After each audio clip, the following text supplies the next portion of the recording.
ang inyong abang lingkod. So pag-usapan na natin saglit itong tanim testigo.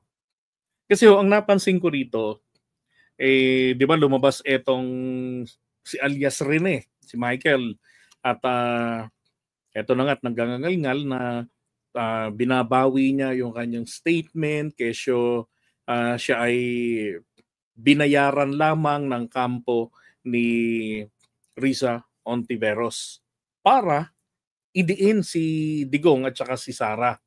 Yon. Aba, ang sumunod hong pangyayari, abay bigla hong nagtatatalak.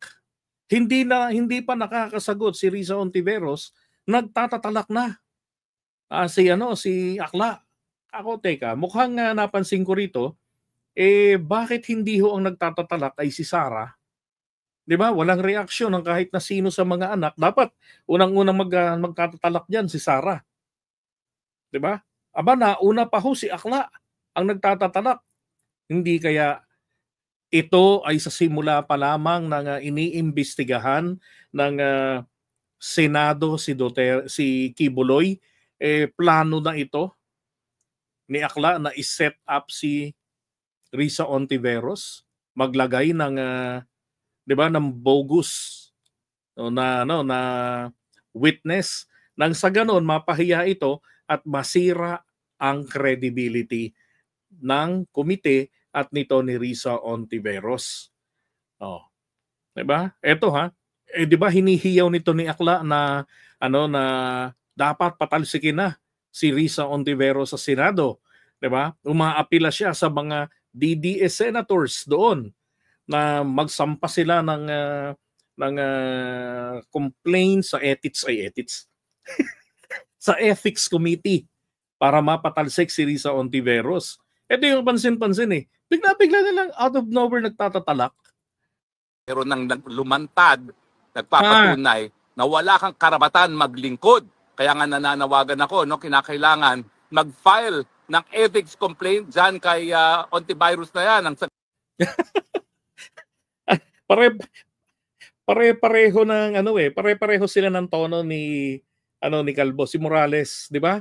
Si Morales ganun din, mag-aakusa tapos mag-conclude, 'di ba? Tapos magde-demand na dapat ang Marcos administration ng bangag mag-resign, sabi dati ni Calvo. Wala naman talaga akong interest na lumantad diyan nananahimik ako Kaya lang yung babae, yung hindi ko nga po kilala yun Sabi ni Calvo nun, di ba? Tapos maya-maya ang gago, guest ni Maharlika. Tawag kay Maharlika, Maharlika.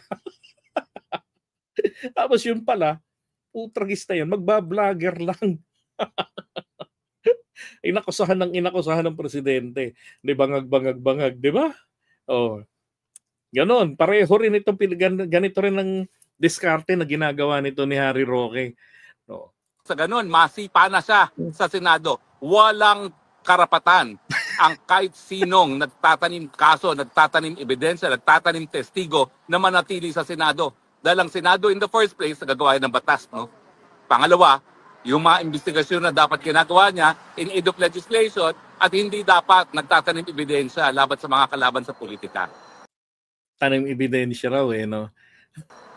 Again po lilinawin ko, kayo mga dilawan, as exemplified by Risa Ontiveros, sinusuka kayo kasi kayo Sinusuka kayo! Panggap! Nagmamalinis! Pero nakakadiri naman kayo! At yan ang pruweba talaga. How dare you?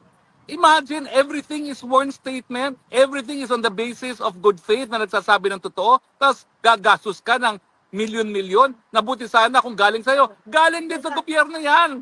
Diyos por santo naman. Kaya naman ang lalaki ng mga budget nyo dyan sa Senado, ginagamit nyo pala sa tanim ebidensya at tanim testigo. No? So yan po ang aking panawagan. Huwag po tayong tumigil hanggang ma-expel sa Senado itong Ontiveros neto. Tapos siya tumigil pagkatapos ito.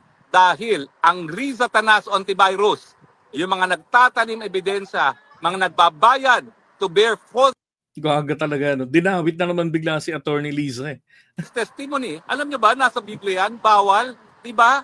Isa yan sa kautusan, do not bear false witness against your neighbors. Okay, so yan ang ngal-ngal ni Harry Roque, no? O, alisin na natin. Ang kangangal. Paulit-ulit na lang naman dyan si Harry Roque. Now, going back, eto naman si Ontiveros, syempre naglabas din ang kanyang mga pruweba, di ba? Parado rito si si Akla eh.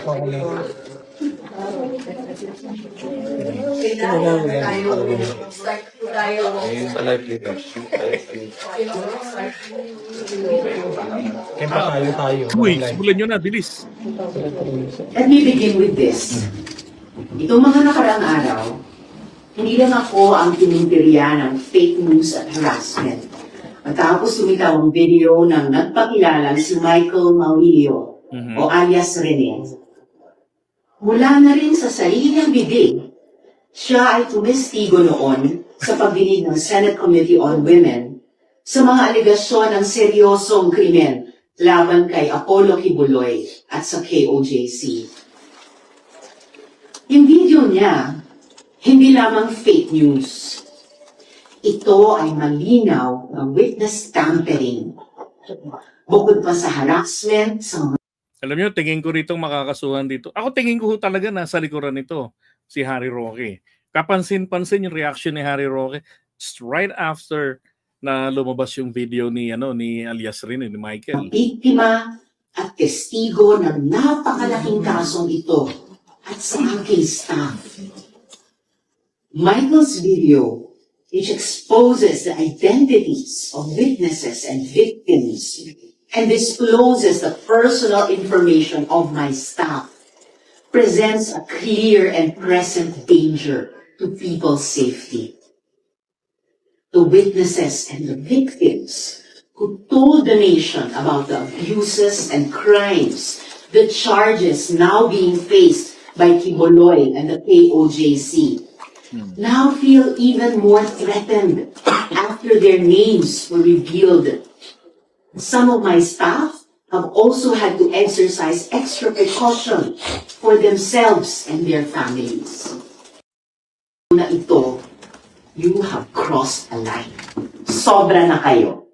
Yari, nagalit na. Dahil doon, I have consulted with my legal team and on Wednesday, we will file a complaint before the NBI and seek their assistance in investigating the people responsible for this video and those systematically circulating it in their disinformation networks. This is only step one, and we will take further decisive action, including the filing of criminal complaints. Para sa mga testigo at biktima, at para sa Senado, maniningil kami ng hustisya. Yun! Now, last week, I promised na ilalabas namin ang mga ebidensya na patunay na nagsisinungaling siya. Si Michael ang paulit-ulit na lumapit sa aking opisina. Hindi siya pinakot, hindi siya pinilit. Siya ang naghabol sa amin para magpahayag ng kanyang panig. Narito ang mga resibo. Noong December 14, 2023, he emailed my office. Sabi niya, quote, "Dati rin po akong worker ni Pastor Kibuloy. Tumiwala dahil sa pang-aabuso at pananakit. Ngayon lang nagkaroon ng lakas ng loob dahil na rin sa takot. Baka ipapatay ako." Close quote. Aliwas yan sa sinasabi niyang nakumbinsi daw siya na tumestigo para mabayaran. Baka naman kinumbinsi ni Harry Roque. Because we take some time to vet emails, nung pakiramdam niya ay hindi siya pinapansin, he messaged us 2 more times. Noong December 15, 2023 at January 28, 2024. Nasaan dyan ang pinilit? Muli, siya ang una at paulit-ulit na lumapit. Okay, so pakita ko naman sa inyo yung mga docs. Okay, so ito, Ontiveros patalisigin sa Senado, sabi ni Roque. Yan, so gumanti siya rito. Sabi ni Risa rito, sangkaterbang ebidensya ng aking opisina na magpapatunay na gawa-gawa lang ang pahayag ngayon ng taong yan. All witnesses presented during the Kibuloy Senate hearings freely and voluntarily offered their testimonies and the evidence they carried. Ito na. Yung pinakita kanina ni Risa. Yan. Dati rin po akong worker ni Kibuloy. Nitong 2021 lang ako tumiwalag dahil sa pang-aabuso. So, December 14, 2023 po yan. Email niya. As ito yung sumunod. February 5.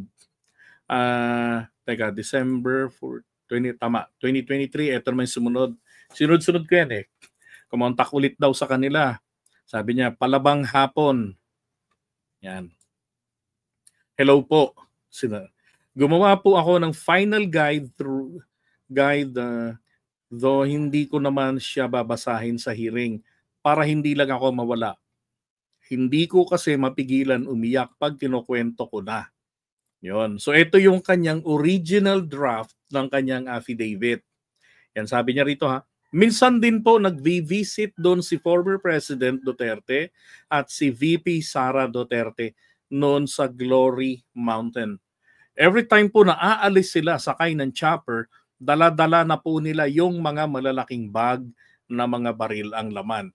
So hindi ho galing kay Ontiveros, draft po ito ni Michael mismo. Sinabi niya ho rito mismo na gumawa pa siya. Ito nga yung part. Oh. Magandang araw po sa lahat. Ako, yan yung kanya salaysay. Diba? So ito yun. Oh. Sinasabi nila na nung hearing nga raw kasi, may binabasa yung Michael at ito ay provided ng nila Risa Ontiveros. Napaka-wise, napakatalino nila Ontiveros. Di ba? Kung sabagay, mahirap naman ho kasing magtiwala dahil baka nga naman tinataniman ka ng ebidensya, tinataniman ka ng testigo. O eto na nga ho, nanganak na. O, eto pa. February 7, 2024. Sabi niya, there is a chance I can talk to Senator Risa. O ibig sabihin, is there a chance that I can talk to Senator Risa? I just want to ask if her office give a financial assistant. I want to buy a new laptop and things so I can find a job, even if it's just work from home while I'm still recovering. But if there's none, no issue naman. Because I feel like I need to face the reality. I need to overcome this mental anguish and process. But right now, I need to stand and fight these evil forces. Ito po yung reply nila Risa Ontiveros. Michael, sabi niyan. Hi Michael, unfortunately our office has a strict policy of not providing financial assistance to potential witnesses because we do not want to give the impression to others that we are paying for testimonies because we only want to accept testimonies offered freely and willingly. However, after the hearing, we will try to link you with organizations that help trafficking victims and hopefully they will be able to provide opportunities. Diba? Sinasabi na na binayaran siya ng 1 milyon. Dito nga mismo, malinaw na malinaw nung humihirit siya na baka naman pwedeng makakuha ng kaching-kaching, diba? Nasagot siya rito politely na hindi kami tumutulong financially. Kasi baka maglikha ito ng imahe na baka sabihin ni nagbabayad kami ng mga witnesses. Pero pagkatapos ng pagdinig, sabi niya, iko-connecta kita rin sa iba't ibang mga organization. Ang Akbayan ay marami po silang mga NGO na mga ka-tie-up. Ito pa, February 22, 2024, yung about sa recant, sabi niya, mag-recant daw ako para mapahiya si Senator Risa. Especially daw yung mga nakita ko sa mga Duterte. Bibigyan daw ako ng malaking pera.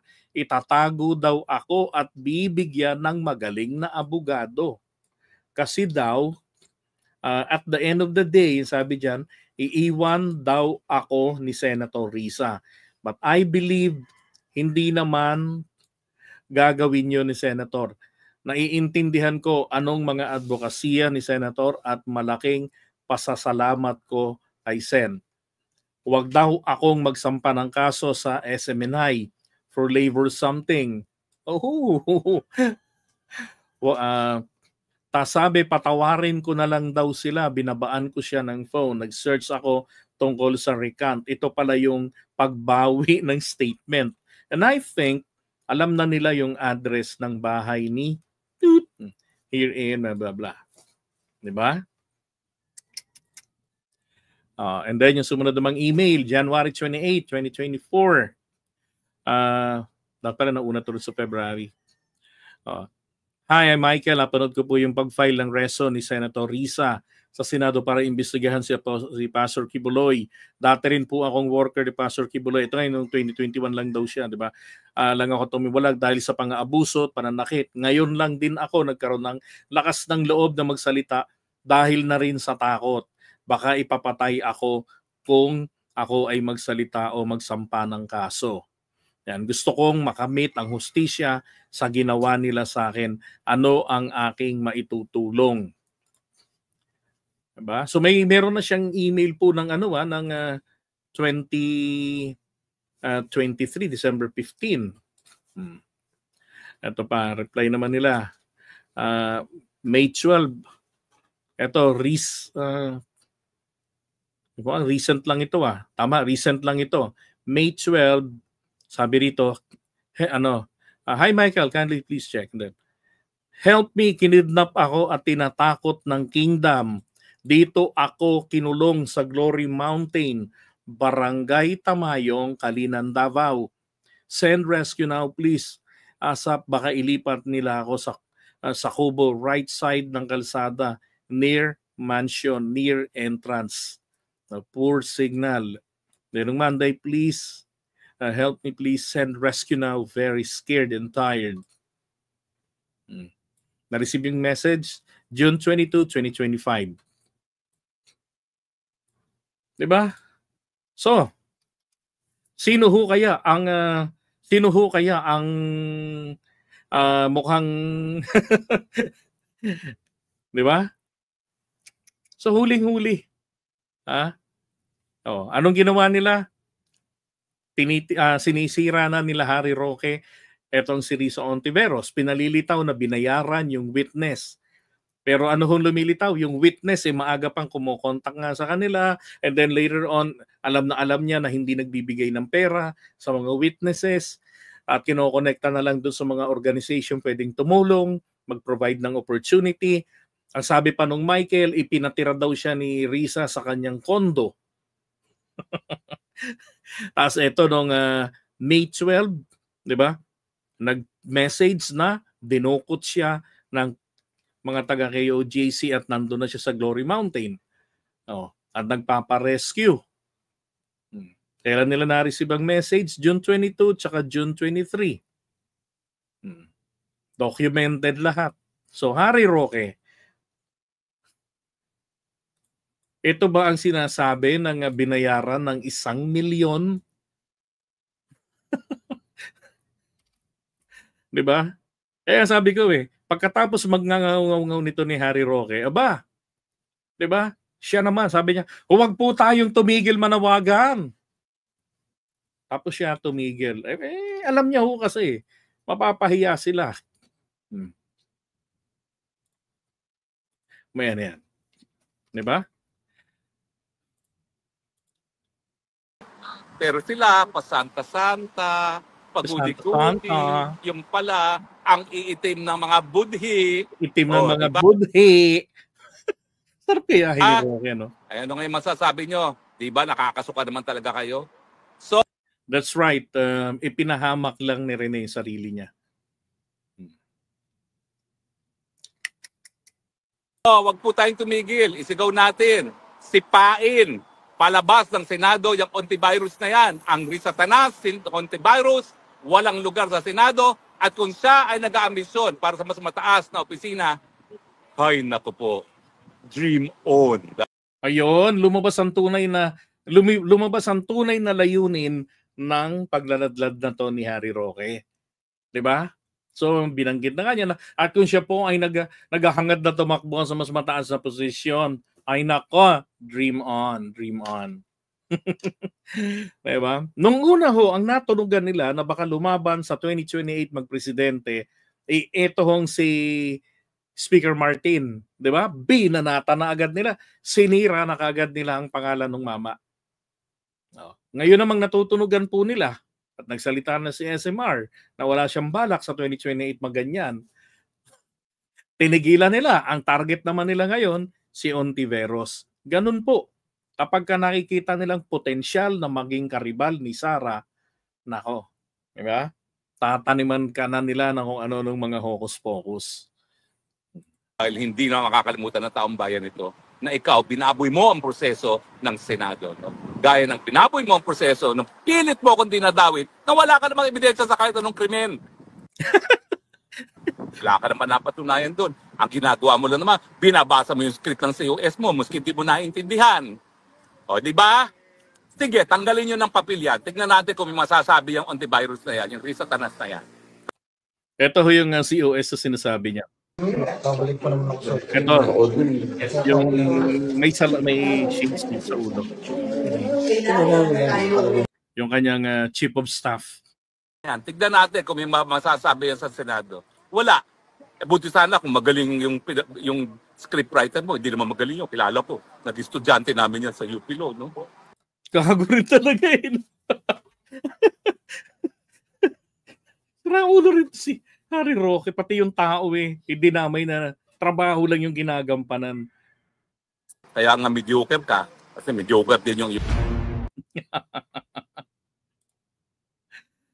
Ay nako, ang aga nilang napahiya, ano ho? Dito sa tanim ebidensya na to. Oh. Dahil hindi kaya ako nagtataka ako talaga bakit bigla-bigla na lamang na all of a sudden biglang ang banat na ni Harry Roque nagtatatalak na. 'Di ba? Oust Risa Ontiveros. Napaka parang hindi ho isang abogado na nag-iisip ng diskarte. Parang tipong nakakita ka pa lamang ng isang butas na kung saan subject pa ito. 'Di ba? Disputable pa yung argumento mo. Aba, gusto mo na kaagad resulta na mapatalsik na. My God naman. Palagay ko naman hindi naman obra na patulan ng mga senador. Kahit gaano kasira ulo yung ibang mga senador diyan. Pagdating sa impeachment, napakalabo naman nang dahil lamang sa pagtatatalak ni Harry Roque, 'di ba? Tatanggalin na nila. Kung nag-recant yung tao ng kanyang statement, 'di ba? Nagkwento siya. Unang-una apektado po doon kay Michael yung kanyang credibility. Na sinabi niya binayaran siya ng 1 milyon. Tapos yung kanyang statement na dineliver sa Senate under oath iyon. At saka bakit after a year ngayon sasabihin niya na ganyan? Lumabas po yung katotohanan na yung tao po nako, Mayo pa lamang dinukot na pala at itinatago doon sa Glory Mountain. Nag-message sa kanila. 'Di ba? Ngayon ang tanong, totoo ba kaya talaga ito? Tong text message na to? 'Di ba? Sabihin man natin hindi ito totoo.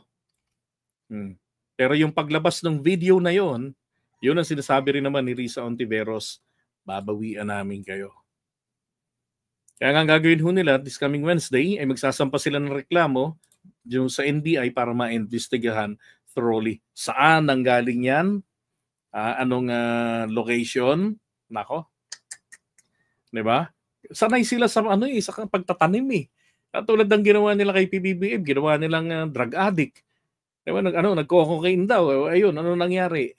Gumamit ng ng katarantaduhan nila Si Marley ka lang nagsasabi, pina-authenticate niya sa US. Genuine daw. Paano masasabing genuine? Ang cute-cute ni BBM noon, 'di ba, noong 2012? Nung senador siya. Tapos pagdating doon sa video, walang hiya, naging senior citizen. Pwede ba 'yun? Paglipas ng panahon, tumatanda rin yung nasa video. Di sana lahat ng may video ng pagka-baby, after 20 years, binatat dalaga na. 'Di ba? Parang si PBBM lang yung exemption. Tumatanda rin yung nasa video. Ganyan sila magtanim ng ebidensya. Kaya dapat yan kay Harry Roque, kahit nasa labas ng bansa yan, dapat po yan i-disbar talaga yan eh. Walang karapatan maging abogado. 'Di ba? Nawawala yung dangal ng pagiging abogado, ng abogasya. Oh my God. Ay nako, iwan na nga ho natin muna to si Harrieta.